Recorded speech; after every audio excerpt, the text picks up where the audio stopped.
ఒక్క నిమిషం అన్న ప్లీజ్.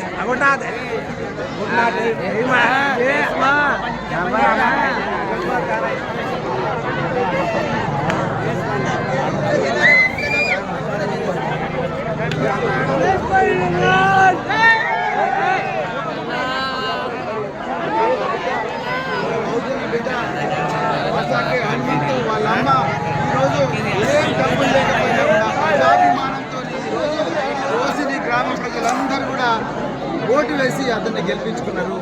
గత 20 సంవత్సరాల నుంచి కబ్జా, దౌర్జన్యం, దోపిడీ, గూండాయిజం, ఫోన్ చేస్తే భయపెట్టించడం, అదేవిధంగా బయటికి వెళ్తే భయం, అదేవిధంగా భూమి పొలానికి పోతే భయం, వేరే వాళ్ళతో మాట్లాడితే భయం, భయం కుప్పిట్లో గసగస వణికిన ఈ జనాలు ఈరోజు మరి స్వతంత్రం వచ్చినట్టుగా ఫీల్ అవుతున్నారు. వాళ్ళందరూ కూడా చాలా గొప్పగా ఆనందోత్సాహాలతో సంబరాలు చేసుకుంటున్నారు. ఒక్కసారి ఆలోచించాడు ఈ దోపిడి దొంగలు. మరి ఇట్లా చాలా గ్రామాల్లో కూడా నిశ్శబ్ద విప్లవం వస్తూ ఉన్నది. ప్రజలు ప్రజాస్వామ్యబద్ధంగా మొట్టమొదటిసారిగా సిర్పూరు గడ్డ మీద వేలాది మంది వార్డ్ మెంబర్లు, అదేవిధంగా సర్పంచులు, వీటన్నిటికి కూడా చాలా చోట్ల కూడా నామినేషన్ చేసినారు. ఇది ధన బలానికి జన బలానికి మధ్యలో జరిగిన పోరాటం. ఈ పోరాటంలో జన బలమే గెలిచింది, ఓడిపోయింది, గూండాయిజం ఓడిపోయింది.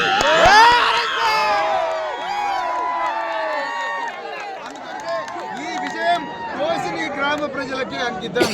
రాబోయే రోజుల్లో ఇలాంటి గ్రామాలను తప్పకుండా మేము ఆదర్శ గ్రామాలుగా తీర్చిదిద్ది దేశంలోనే గొప్ప గ్రామంగా తీర్చిదిద్దే బాధ్యత నేను తీసుకుంటాను. నాతో పాటు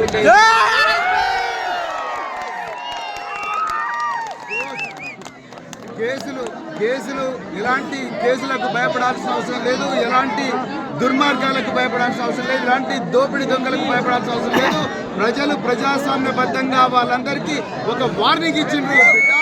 మీరు ఇట్లనే గూండాయిజం చేస్తే ప్రజాస్వామ్యబద్ధంగా మీ గూండాయిజానికి అడ్డుకట్ట వేస్తాం, మట్టి కనిపిస్తామని ఇలా కోసిని గ్రామ ప్రజలు